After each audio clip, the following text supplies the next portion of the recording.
At pangungunahan po tayo Sister Pearly Ruth Pedere sa pag-aaral ng salita ng Panginoon. Ngunit bago po yan, tayo po muna ay awit ng ating song at susundan po yan ng opening prayer.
Tayo pong lahat ay manalangin. Ama naming nasa langit, kami po ay lubos na nagpapasalamat sa buhay at lakas na patuloy niyo pong ipinagkakaloob sa amin at ganyan din po sa pag-iingat at sa mga biyaya at pagpapala na amin pong natanggap. At sa gabi pong ito, sa amin pong muling pag-aaral ng inyong mga salita, ay patuloy po naming hinihiling ang inyong banal na presensya na kami po ay samahan nang sa gayon po ay lubusan po naming maunawaan ang mensahe po na aming mapapakinggan. Tulungan niyo din po nawa ang tagapagsalita sa gabing ito na kanya pong maibahagi ito ng maayos at malinaw. At tulungan nawa kami na ito po ay aming maisakabuhayan upang maging liwanag po kami saan man po kami mapunta. Marami pong salamat sa pagdinig sa aming dalangin sa pangalan ni Jesus. Amen.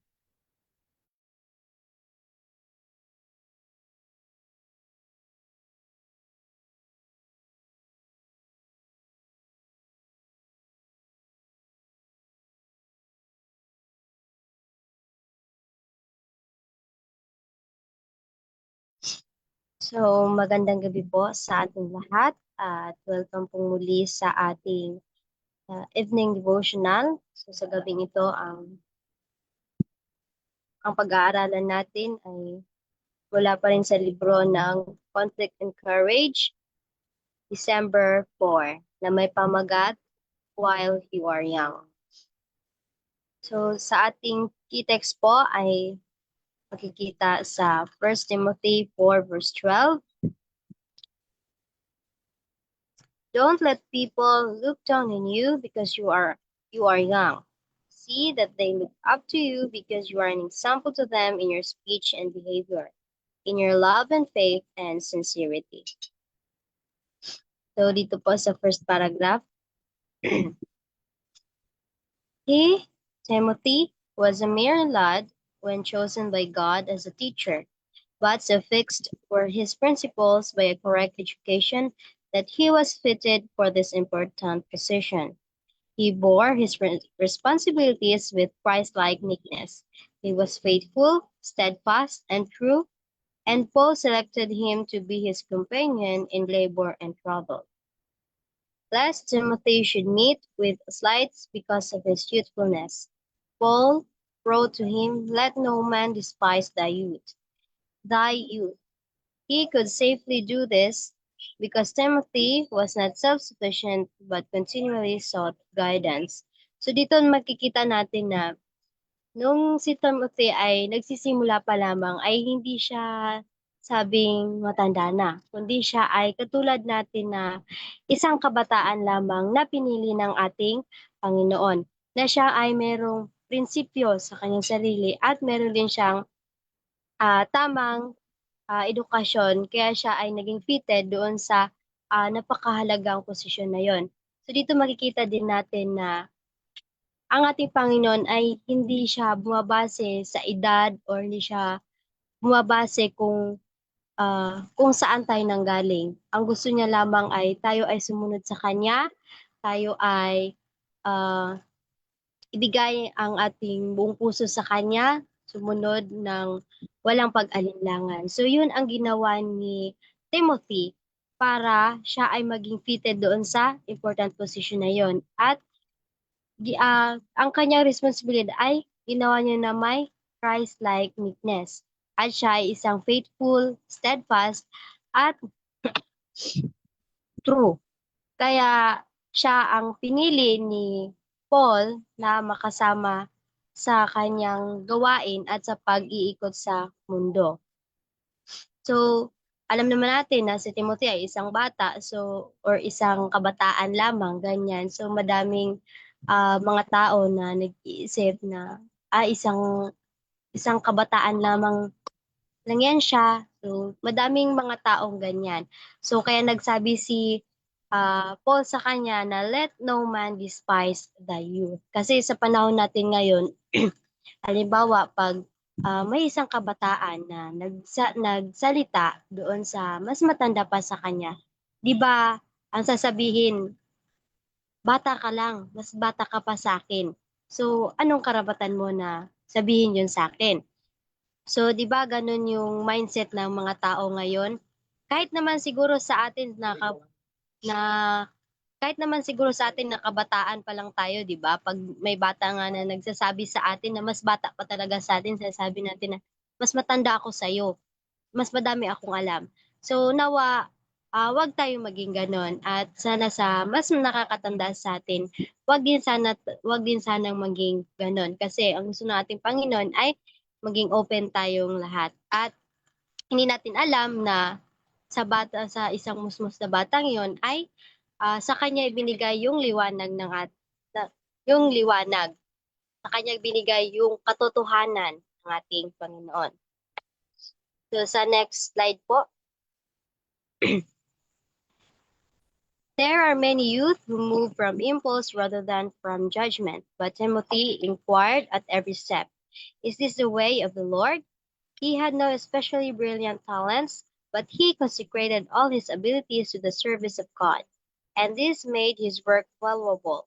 The Lord found in him a mind that he could mold and fashion for the indwelling of the Holy Spirit. So nawa maging katulad tayo ni Timothy na sa lahat ng kanyang gagawin or sa lahat ng kanyang iniisip, palagi niyang tinatanong sa kanyang sarili kung ito ba ang daan ng ating Panginoon, kung ito ba ang tamang gawin, ito ba ay nakakalugod para sa ating Panginoon.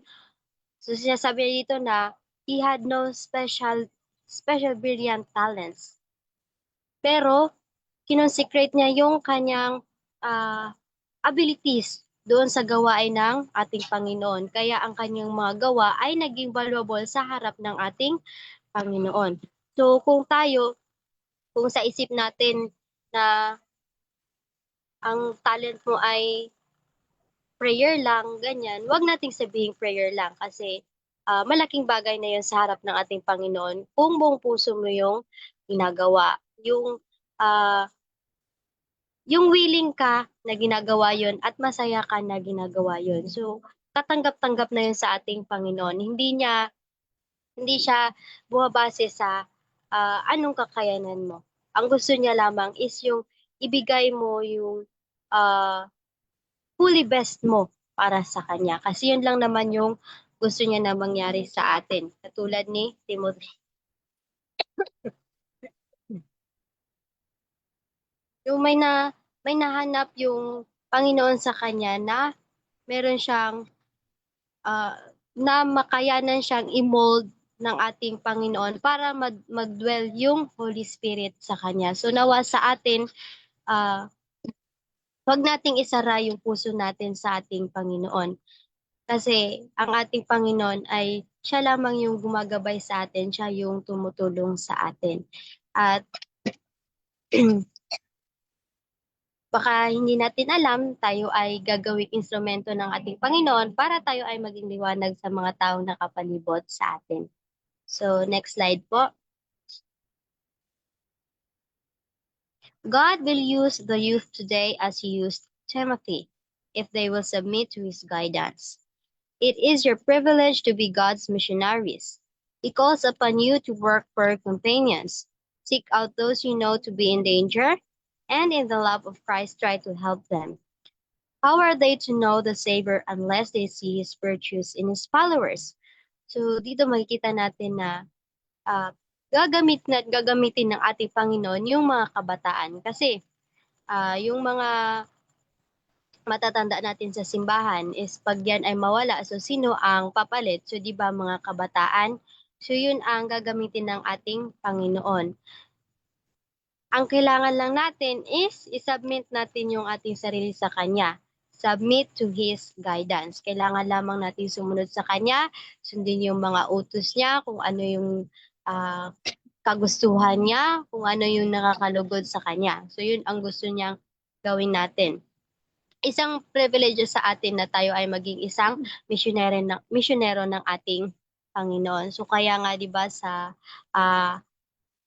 association natin is merong training para ang mga kabataan ay magamit ng ating Panginoon. Kasi ang Panginoon is hindi naman siya namimili ng tao kung sino ang gusto niyang maging manggagawa niya. So, kung tayo ay tinawag ng ating Panginoon at tayo ay tumugon, so maganda yun sa ating Panginoon, matutuwa yung ating Panginoon. Pero kapag tayo tinawag at nagpabingi-bingihan lang tayo, so hindi tayo pipilitin ng ating Panginoon. Hahayaan niya tayo sa anong gusto natin. Pero syempre, gusto niya pa rin na tayo ay tumugon sa kanyang panawagan. So, kasi ang ating Panginoon, di ba, gusto niya na yung manggagawa niya ay buong pusong nanampalataya sa kanya at buong pusong gumagawa sa kanyang gawain. Kasi hindi naman tumatanggap yung ating Panginoon ng half-hearted service. Gusto niya yung full-hearted service. So next slide po.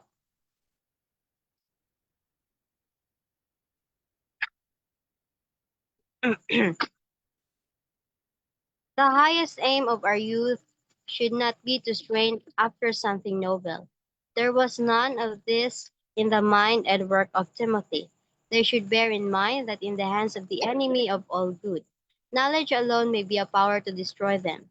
It was a very intellectual being, one who occupied a high position among the angelic throng, that finally became a rebel.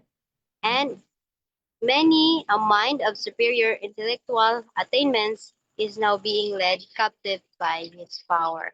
So yun sana yung magiging highest aim natin, na maging katulad tayo ni Timothy, na sumunod sa ating Panginoon at kinonsecrate niya yung kanyang sarili.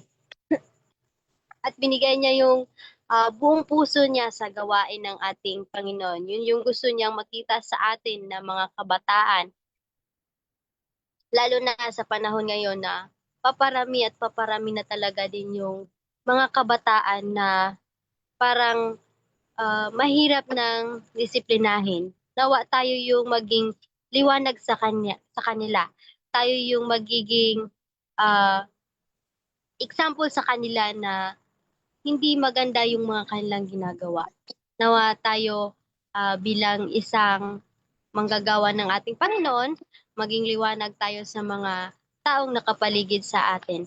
Wag nating isipin na di porket tayo ay kabataan lang, ganyan, is wala na tayong karapatan na magsabi dun sa mga taong nakakatanda sa atin. Pero syempre, pagsabihan natin yun na with respect. Hindi naman siya sabi dun na, hindi porket sinasabi dyan na let no man despise the youth is wala ka ng respeto sa nakakatanda sa'yo. So, kailangan lang din na may respeto tayo sa kanila. Makipag-usap tayo na with respect din sa kanila kasi syempre, mas nakakatanda sila sa atin. So, lagi nating isipin na si Timothy ay isang kabataan lang din na tinawag ng ating Panginoon na tumugon sa kanyang panawagan. So nawa sa gabing ito, tayo ay maraming natutunan or maraming nalagay sa isip natin yung mga salita ng ating Panginoon. Nawa ito ay maging gabay natin sa pang-araw-araw natin na pamumuhay. At nawa tayo ay maging liwanag sa mga taong nakapalibot sa atin. Katulad nga dito sa ating key text na don't let people look down on you because you are young. See that they look up to you because you are an example to them in your speech and behavior, in your love and faith and sincerity. At yun lamang po at magandang gabi sa ating lahat.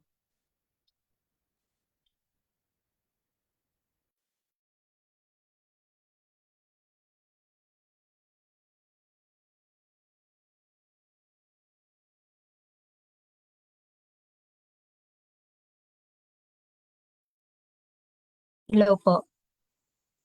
Amen po, Sister Sweet. Ayan, Sister Sweet, naririnig po ba ako? Opo. Ayan, so mag-off cam lang po ako mga kapatid at napakahina po ng signal natin. At napakaganda po ng ating napag-aralan sa gabing ito ay nagbibigay paalala sa ating mga kabataan na habang tayo ay nasa young age pa, ay kailangan gamitin na natin ang ating lakas, talino sa kaluwalhatian ng Panginoon. So, kung mapapansin natin sa ating napag-aralan, may mga character sa Bible, isa na din si na-mention po dito si young Timothy, kung paano siya ginabayan at tinuruan ni Pablo at paano siya binigyan ng katotohanan na siya ay naging tagasunod ng ating Panginoon. At napakaganda po ng pag-aaral na ito kasi nga minention dito yung kabataan talaga. Kasi nga 'di ba, sabi sa kasabihan na tayong mga kabataan, tayo ay pag-asa ng bayan. Tayo din ang pag-asa ng kaligtasan ng mga tao. Kung atin pong gagamitin ang ating mga talento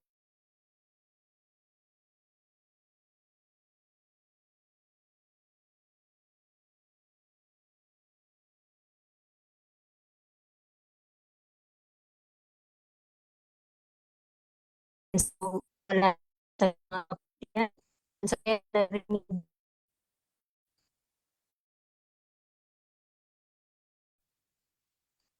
hello, naririnig po ba ako? Opo. Ayan, so, okay, wala. Okay. Papatuloy po, habang po nagpe-prepare ang ating mga kapatiran, mag-insight po kayo. And so, atin pong bubuksan itong aklat ng conflict and courage. Dito mapansin natin na gusto talaga ng Panginoon na natin pa tayo ay gamitin po natin ang ating mga kakayahan, ating lakasan para maluwalhati ang ating Panginoon na magpagamit talaga sa kanyang gawain. At hindi lang tayo gagamitin. Kasi nga habang tayo ginagamit ng Panginoon, dito pinoproseso yung kabanalan ng buhay. Kasi kapag hindi tayo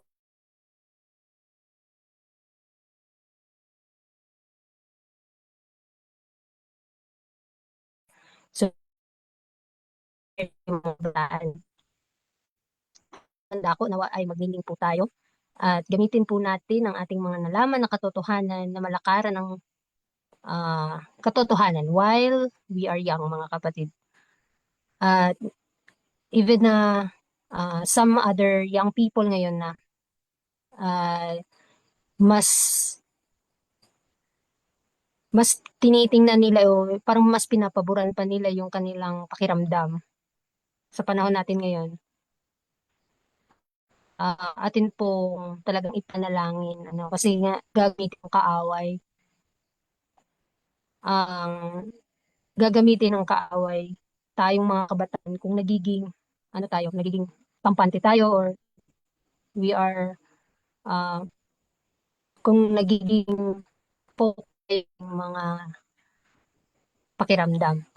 Kaya nga sabi sa ating lahat, God will use them today as He used Timothy. So ginamit ng Panginoon si Timothy in that time kung paano maipakita yung katotohanan sa kanyang buhay.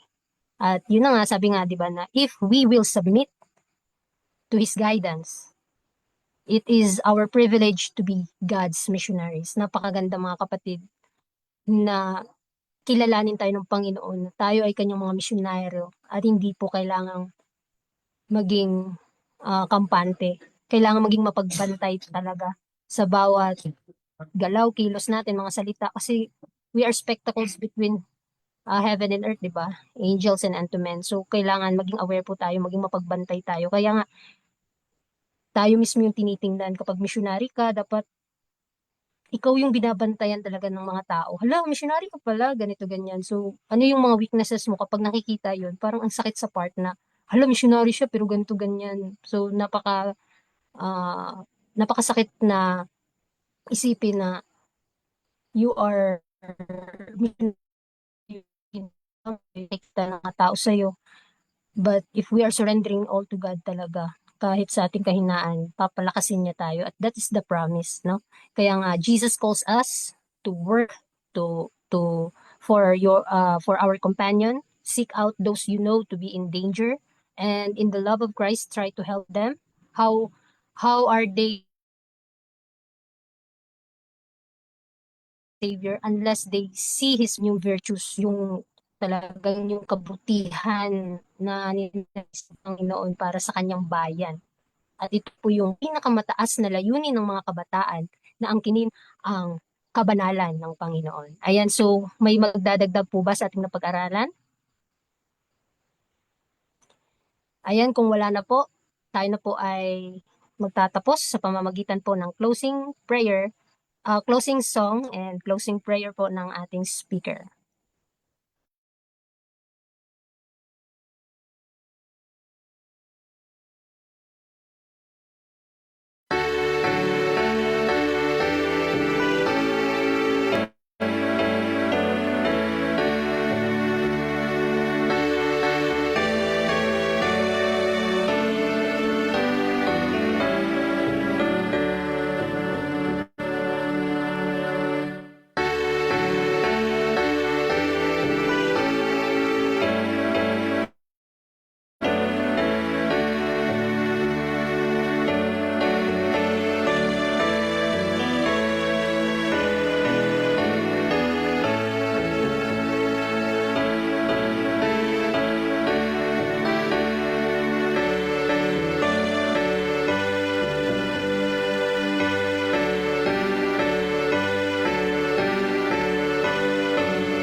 Tayo pong lahat ay manalangin.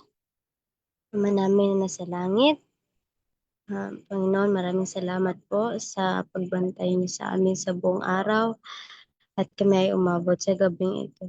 Panginoon, sa gabing ito, sa aming pagpapahinga, ikaw po ang magbantay sa amin na kami ay makagising bukas ng umaga at kami ay ah, kagawa ng aming mga gawain na naayon lamang sa iyong kalooban. At maraming salamat po sa mga mensahe na inyong pinagkaloob sa amin. Nawa ito ay tumatak sa aming puso't isipan na maging gabay namin sa pang-araw-araw namin. Tulungan niyo din po kami na kami ay maging katulad ni Timothy na magkaroon ng ah, taus-pusong paggawa dyan sa iyong mga gawain at kami ay ah, maging masunurin sa iyong mga utos at mas tabit namin yung aming mga sarili dyan sa iyo. At maraming salamat din po sa mga biyaya na inyong pinagkaloob sa amin. Patawad sa aming mga kasalang nagawa. Ito lamang hinihiling sa pangalan ni Jesus. Amen.